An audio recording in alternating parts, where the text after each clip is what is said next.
no-good, lousy train manner. Why, thank you, Piglet. I'm glad to hear it, too. Yeah, but what happened to the train, Tigger? It's not like it could have just rolled off by itself.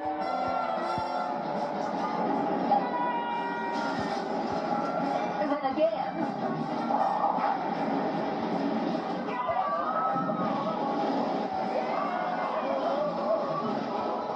Piglet, pal, dead or alive.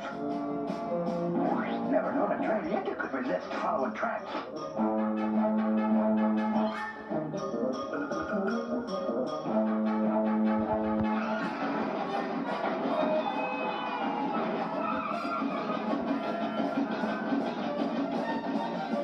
Now, all we gotta do is wait for the choo-choo to run out of steam